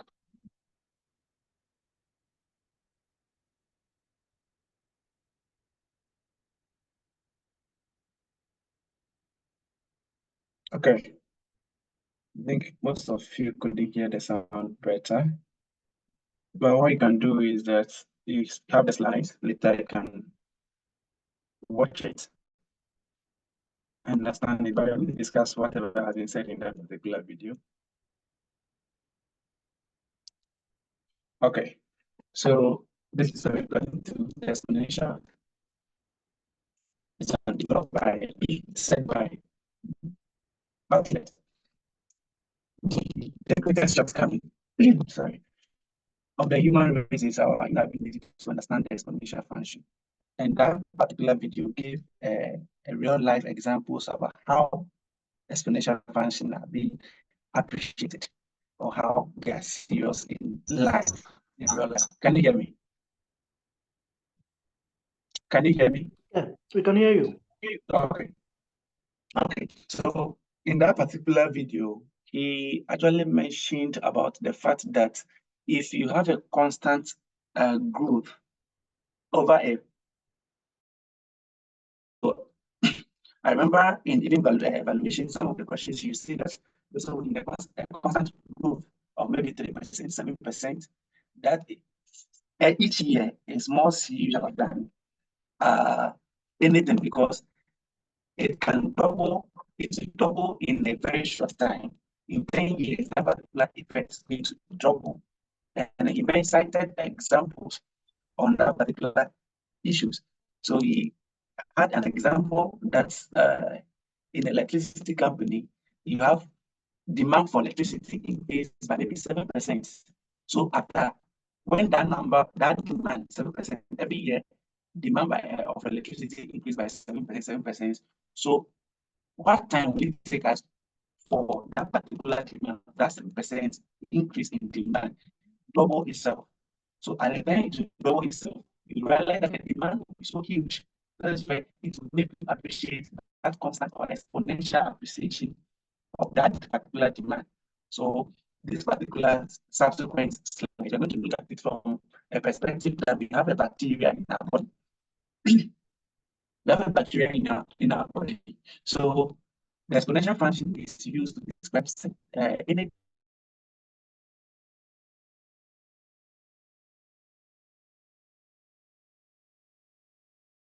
but that is actually going to have a greater impact in the few years to come. A practical example is, I remember maybe the time when they built Akosombo, even the energy that Akosombo derives is in surplus to the population of Ghana. But these days, with this energy crisis, it's all about the demand. Things have increased, and I'm sure people at the energy sector, they know they are able to compete all these things that each year there needs demand extra this excess of energy. So so we got the growth of this energy demand in our sector. But maybe because of it's 2%, 2%, 3% every year, we are not taking it serious because we don't see the effect of this exponential appreciation in the next few years. So they also give an example in that particular video about how somebody wanted to reward him, like a chief wanted to reward a mathematician. He said, no, each day or each period, constant period puts 1, and the next day double it. So if you put 1 today, the next day you make it 2, the next day you make it 4. So you see, it will appreciate the point that you wouldn't notice that you have actually paid more than what you would have expected to pay. So we'll look at this. So for this particular slides, we are looking at it from a bacterial perspective. So the bacteria increasing bit by bit. So this is the first one. And how is it going to double? Let's just look at it. So you see, we are here. You see the circle, the white circle here. We are the Y number. So that is the number of bacteria in the system. And this is the time on the X axis. So that is where we started So if you're level 7 moving, the bacteria is trying to double. So now it's trying to split into two. So at first it's also in one bacteria. Now we have almost two. So now we have full two bacteria there. So it has increased by two. That's in the size now double of one that we had earlier, which is one. Now two of that ones are there. Now have this. So each of the ones are also, each one is also with double. So one is also with double. So let's see how it happens. And then let's take note of the curve, how this curve is moving.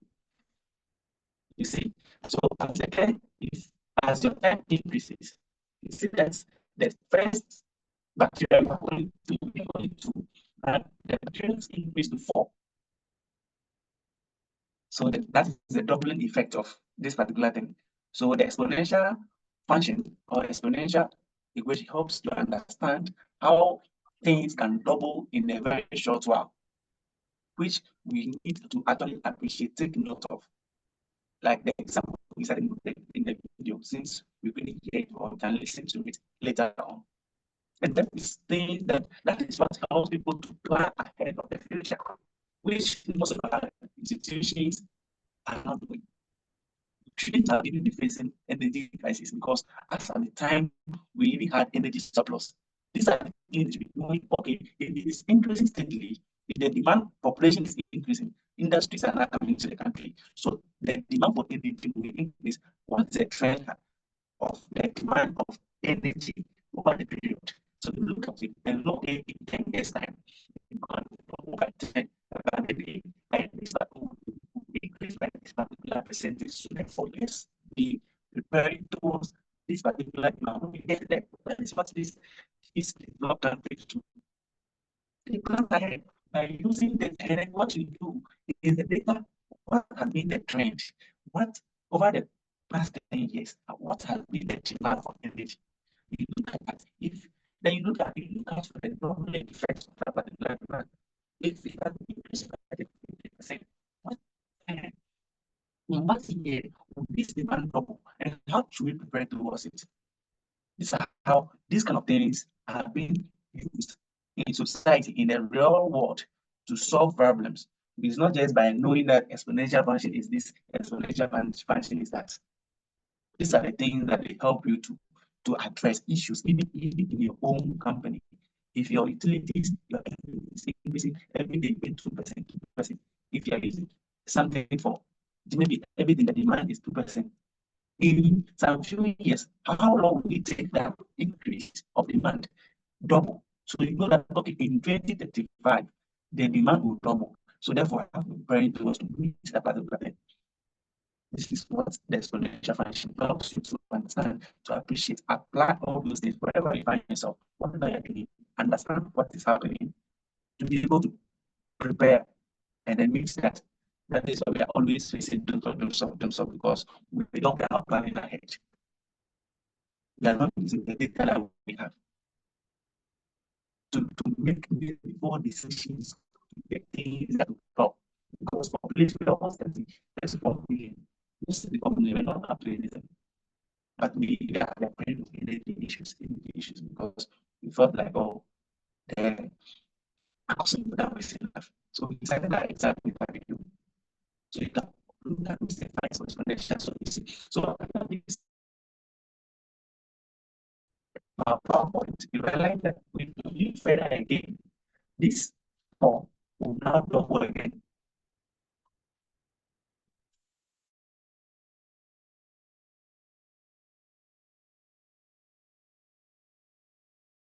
Is where the curve is breaking. So you take note of those things. So you see, it's about to break. So the curve will also, you see,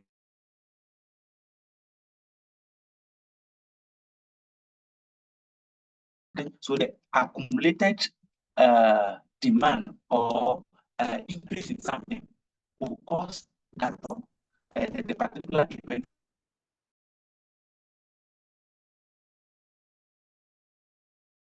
Mention about something like if you want to find a doubling time, you just understand that 70 divided by the the constant increase in the time is increased by 7%. If you want to find when with that particular demand double, then you just take 70 divided by the constant to get particular. Then we just got out. Hello, Vincent. No. I think the sound is not too clear at my end. I don't know if it's the same for all the others. Is it okay now? Yeah, it's better. Yeah. Okay. So, like I was saying, it takes time to talk. So, at what point will the demand double? That is what this exponential function is trying to help us understand. Like the practical example that I'm mentioning, these are the things that this particular thing helps you. And I remember, if you guys remember, I'm sure you met a question before that, when would this double? When would that double? And then you have this formula that if you have just 70 divided by the constant growth, so that you should have a steady growth. So if you have a steady growth, that is a constant growth. 70 divided by should give you an idea about when the demand for that particular thing will double. Or even if the price is double, so look at it from maybe societal perspective and see, or community perspective. So this is just a bacteria. This is what they use exponential to understand.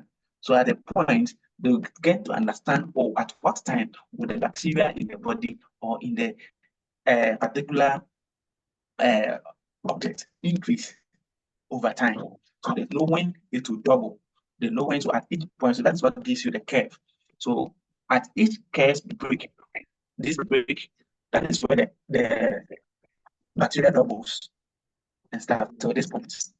So let's look at it from the pictorial view. Let's look at it from numbers perspective and see. So it's the same. So the curve that we derive from this bacteria stuff. So you realize that at time 0 we had one bacteria. And then you can get to know the pattern first. So at time 1, we realize that it increased to 2. So this one doubled at time 1. Then at time 2, this 2 doubled to 4. At time 3, it doubled, this 4 doubled to 8. Then at time 4, this 8 doubled to 16. That is how it is. So you get the pattern from this point. So that is just bacteria. If you want to find the bacteria in time 2, it's just the bacteria exponent the previous bacteria. That is 2 exponent 1. So exponent the 1 here is the time. The 1 is the time. So 2 exponent 1 gives you the bacteria that you should expect, or you should expect in time 1. The same applies to time 2. So 2 exponent 2, which is the time 2. So in time 2, we should expect this number of 2 exponent 2 bacteria, which is 4. Then in time 3, the same thing applies. So the last time 4. And this is how you actually compute these kind of things. It gives you an idea about what time would this be. So if I have a bacteria system, a body that is the bacteria base, and I say, okay, let's assume these times are years. In year 0, this is what I have, one bacteria. And after 1 year, end of December, I have maybe beginning of January, end of December, 2 bacteria. Then in year 2, it has increased to, so it has doubled to this. So you can see in time 2, look at what you have, 4 of them. And 3 of them 8. So it's even increasing at a higher rate. So it is, so at the end of just 4 years, I'm having about 16 bacteria in my system. So you can see the effect of exponential function. 2 raised to the power 0, we all know that it's 1. Yeah. So that is about this particular thing. So the exponential, this one is just the time. So this exponent, I'm not just placed there, is the time interval that you are looking at. Yeah. So So okay. So now that we have an expression which governs the system, we can answer questions like how many bacteria will there be at time 5? So you can have an expression like the general expression B bacteria equals 2 exponent X. So that X, if I know now the how many bacteria will be, so just 2 exponent 5 should give me the number of bacteria that should be present in that particular year. So this is in the health sector. If you want to understand all of these things, this is been applied in the health sector. In our normal social life, where we can apply those things are the ones I've mentioned. That even if a society, you are working in the district assembly and they've recorded that crime rate has been increasing by 2% every year. So you should know that you can compute how when that crime rate will double over the period of time. So if it has been happening since 2021, every year 2% increment in crime rate in maybe Accra, and you work within that, so you should go to help advise your management or advise your immediate boss about this. Oh, I did this. I looked at the rate of increment in crime rate, and I've projected this and see that in this time we are likely to have this number of crime rates in the system. So what can we do now to try to mitigate when that time comes, or how can we provide security to mitigate all these things? This is how we can apply all those things in the real world scenarios. So the second question is that when will there be 128 bacteria in the dish? So if I have 4, so let's assume this bacteria stuff is in the food. So if I want to know when, at what time will I have about 128 bacteria? We know this is an exponential function, and then to actually find, so in this case, we are going to look for the number of bacteria. We are going to look for X on top of this equation. So we don't have bacteria, which is 128, and this is an exponential function. That's why I call it raise the power this. So what we can do, logarithm can help us to find the time. Just take a log of both sides to mitigate it, and we'll look at it very soon. So to get around this, we have to invent the equation that is taking log by introducing a new best function called the logarithm, like we know from our ABC lessons and stuff. To understand this concept, to be able to find the time. So this is the logarithm, then the t times t2 is equal to 120. So what is the t? That is what in simple terms. What will be the t? That's what I'm trying to look at. That you look at it from the good way. So the multiplication and division, they are inversely inverse operations. So each one will do the other. So they are like, that's the other practice. So if I have multiplication and I have to do the multiplication, I bring it back to division. That is how it works. So an example is that if I have 6 times 2 is equal to 12, and I want to convert it to division. So it will be 12 divided by 2 is equal to 6. Like that. Same applies to addition and subtraction.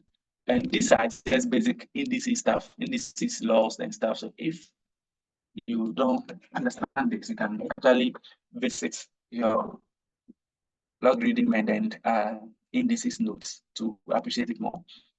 So let's come back to our second question. That at what time will bacteria in the food increase by? Increase to 128. So we have here 2. We have here 2 at time t is equal to this. But we don't get time. At what time? That's what we're looking for. So we'll take log of both sides, and this is what happens. raising to a power, but that box is taking a logarithm of 2. They are inverse operations, just as the multiplication and division does to each other. These two does the same thing to each other.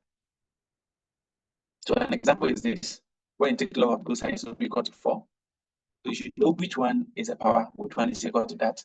So this will help you to understand the relationship between these exponents and the log.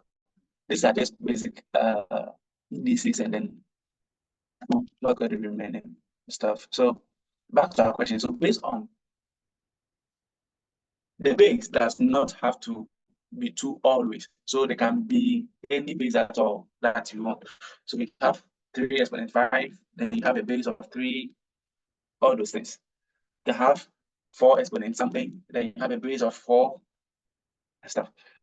Now, so in general, this is just log stuff. So log AB is the power to which you need to raise A in order to get B as the answer. So or log AB gives you the number that needs to go into the box. Like the box, the one we just, that particular box, into the box to make this equation correct. So this is what it means. Basic. So this is a log. So it's when you take log of x, you on the y axis, this is the curve you're going to have. This is the curve you're going to have. So you are going to have this curve, and then the last okay. The last we're going to look at will be one last thing to add to this whole talking stuff.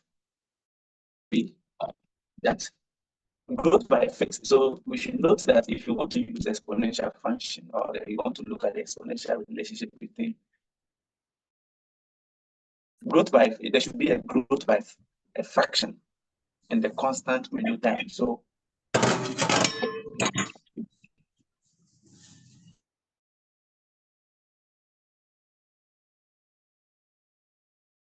constant window period. So 1 year, each year that is each year it increases by it increases by 1% monthly. So it should be a constant window period for that to have an exponential relationship.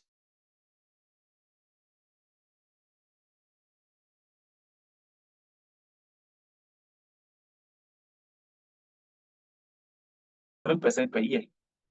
So we see, so that 7% is constant per year, every year, and the 7% is constant. So this can give us a clear indication of exponential relationship in that particular data point. So able to hear of things like this, it should signal exponential relationship between our variables, whatever we have or whatever we are looking at. So this is just to highlight the important things in this exponential relationship. So there should be a fixed fraction that is 7% or something, 2%, 4% each year. That is what we can actually try to look at it from the exponential perspective.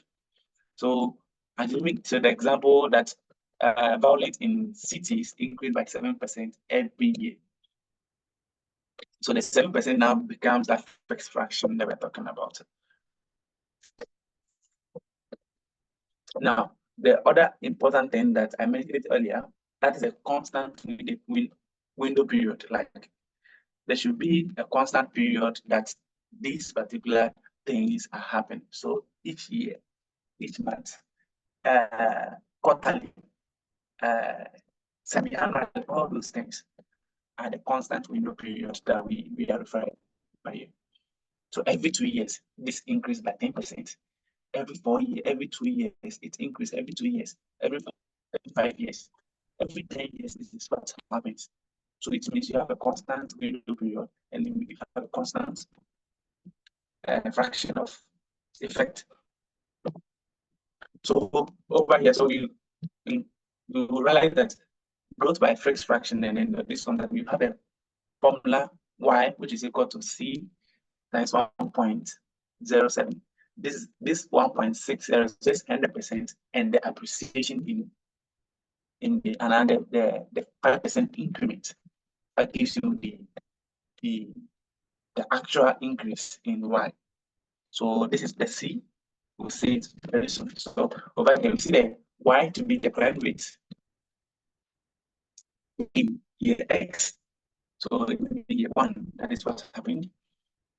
Now the c, which is the crime rate itself in year 0. So in year 0, what happened? And this is the rate. Now we want to find how much the year. So the x here represents the year. You must choose like this. You must choose year 0 in this case. So if you choose year 0, Vincent, yeah, so it's the sound issue has come back again. So okay. So in this case, let's see the crime rate in the year. And then the 1.07 actually talks about the whole appreciation, taking into consideration the increment, which is 1, 2 as well.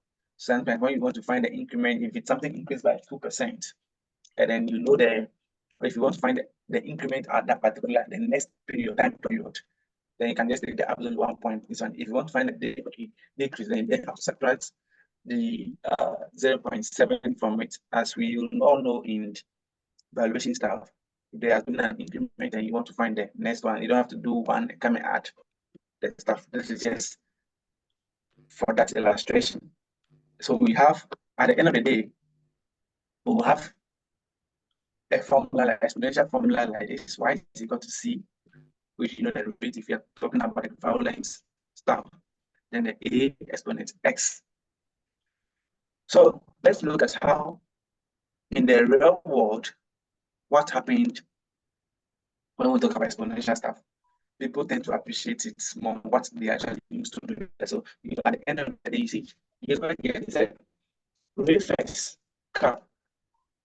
How would it affect prices? So in this particular journal, so the government is trying to take the sting out of the next January's fair rises within 6.1% upper limit. So it means that's where the upper limit is highlighted here. So we are trying to is going to be capped at 6.1%. What will happen to the fares? Can we protect the fares when they are going to double? And how would they look like in the future? So it means we have a constant a constant growth here too. So we can actually look at it. So cheapest advantage of big tickets from London to Manchester. So we try to use from London to Manchester to see what will happen, this particular policy or this particular policy adaptation, what effect will it have on the fares. So in 2030, you realize that you have 76.30 pounds. So let's see what effect it will have. So in 2024, it will be around 152.60. This is the formula that we all discussed. So if you want to compute it, it's right here. So you look at the input from here. You see that from the year, from the user input, you're able to predict all of this. And let's see how many years it will take us to double. So in all, the result is that prices will double every 11.7. We don't have, so every 11.7 years. So in relative, we can say every 12 years. Prices based on this policy, the prices of fares will double by, and it will double each 12 years. That's what it implies. So this is about exponential relationship in data sets. And as earlier seen, this is Albert Bartlett you can watch his videos. If we appreciate this particular thing, when this will find a sense of urgency, and that is what we don't. Is because we don't understand these things.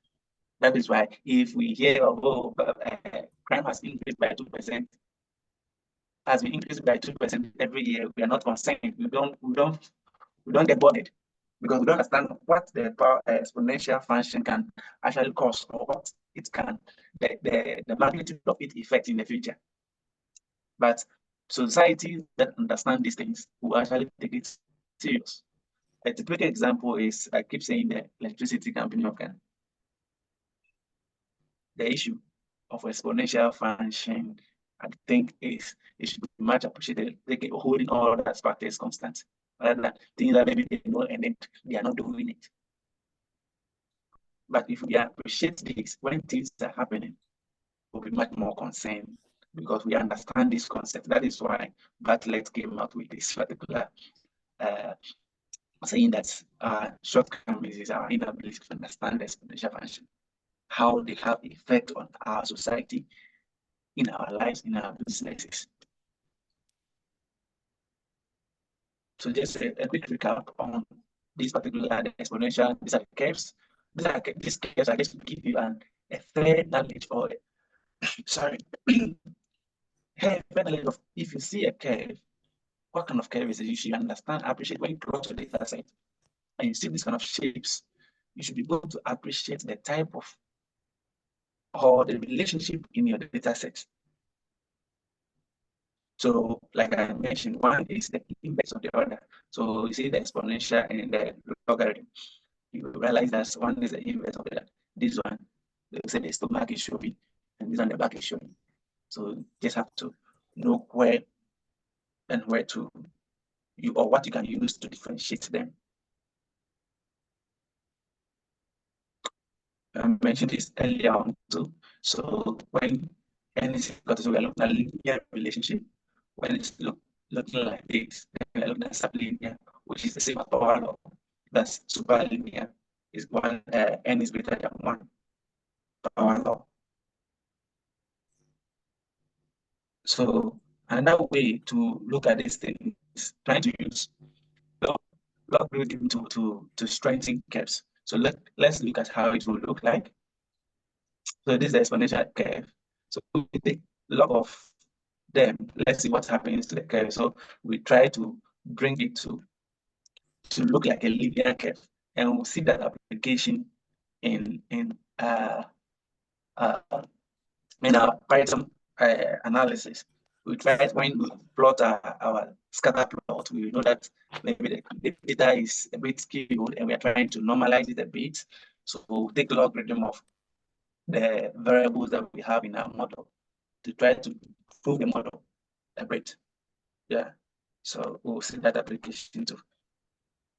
Now, then this is just an illustration of our linear. So we see the linear equation that we saw earlier on, where m is the gradient, then stuff. So if your data makes a straight line on a log linear plot, it may be an exponential. So it doesn't really mean that if you have your data and then it's always making a straight line, it means that always it is normal distribution. You should also take note that this can also be depending on the data type and then the context you are working in. So power loss, let's also look at it, how it has been. Okay, another one. So a data set can also present something like this, but it might be that it is a power law. It's not going to be a normal. So you see our exponential. So you actually determine the context, look at the data, well, do further analysis to see if it's actually the one you are talking about. So just a power law can also look like this. When it looks like this, it means you are using the log of the variables that you are using. Then in continuation, so the same thing here is also try to bring this to a straight line. So if your data also looks like a straight line, that is log. So when we talk about log, that means all the variables in that particular model or whatever you're trying to anytime I mention model, it's just this equation is also a model. This equation is also a model. So just that those were what terms are being used in Python stuff. So and stuff. So particularly machine learning stuff. We call those equations or model. This is my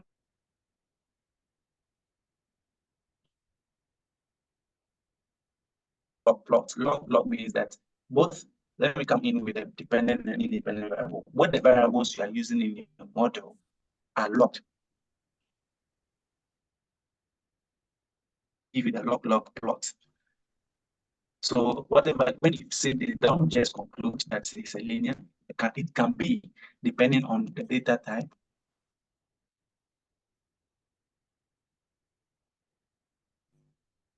You go to one last law, which is the Zipf's law. I think the physics people use this a lot. And then this is how it also looks like. It has a reference that's your data. A deviation of it will indicate something. So let's look at what Zipf's is talking about. So the frequency of each word is inversely proportional to its ranking. So he's also saying that if you have words and that it has been ranked, the frequency of it will be determined by the inverse. So the frequency of each word is being determined by the inverse of the ranking of that same word. And this is the formula for it. And then so we can see here, we have the, so for example, you have word and then we have the rank. Now we are trying to determine the probability. You realize that the inverse of it, then the inverse of it will give you this, inverse of determine the frequency of it will also determine the probability of it as well. They have this, or this is from Xavier 1999. Can also read further. This is for cities. So if you don't look at it from cities perspective, the rural population, you see that it's giving you kind of a curve with the data points following the reference point. So let's look at our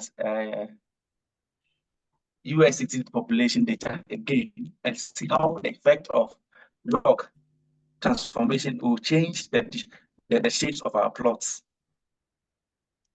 So over here, so we have the log population. So you realize that a lot of our box plots is kind of squeezed a bit, and a lot of points are now outside, the plot. Then when we look at the histogram, here we look at the log frequency and the log, then look at the distribution that we're having. Look at how the curve is. So the distribution has changed to log. Good.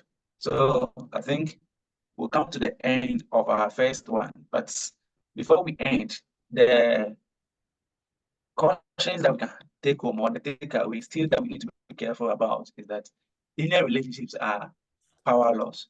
Check the gradient on the log plot so you can look at it. Linear relationships can be power laws. Yeah. So depending on the situation, so you need to check a lot before you can conclude for whatever analysis you want to do. For the power laws, a relationship may only hold for values over a certain size. Consider disregarding the small values. So if you have certain data, you need to treat them, look at them before you can actually make a valid conclusion about them. Understand the data point, understand which of them are the minimum values, which of them are the maximum values, and try to appreciate the data more. That is the main work of the analysis. You need to actually know how to visualize, how to interpret your data. You need to actually understand. When you understand your data before you go on with an analysis, you are good to do a better analysis than if you don't understand your data at all. So the third one is for time data. So when you have time data like years, there may be no natural zero.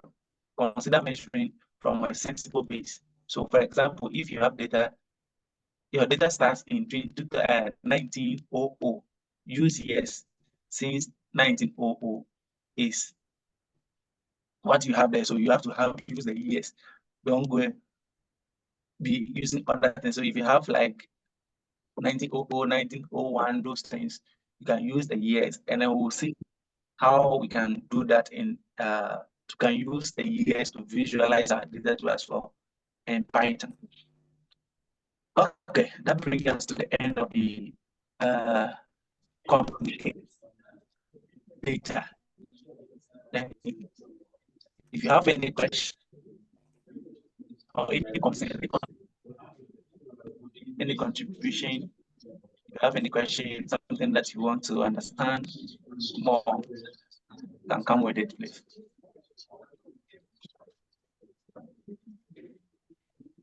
Okay, so thank you, Vincent.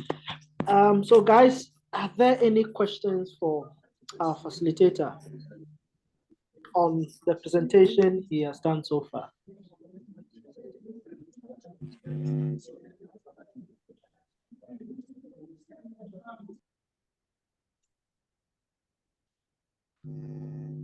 Do you have any questions so far?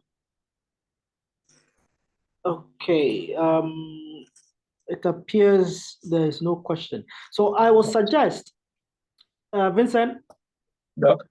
that I think we've done almost 3 hours. Okay. Yeah, so I'll suggest they have a 1 hour break. Okay, okay. And then, yeah, we can come back and then take the rest. Okay, okay. Yeah, so guys, it's 10:46. So we must come back at 11:46 to continue with the next sections, right? Yes. So let's take note of that and work within that time accordingly. Okay, so thank you. Bye. Thank you.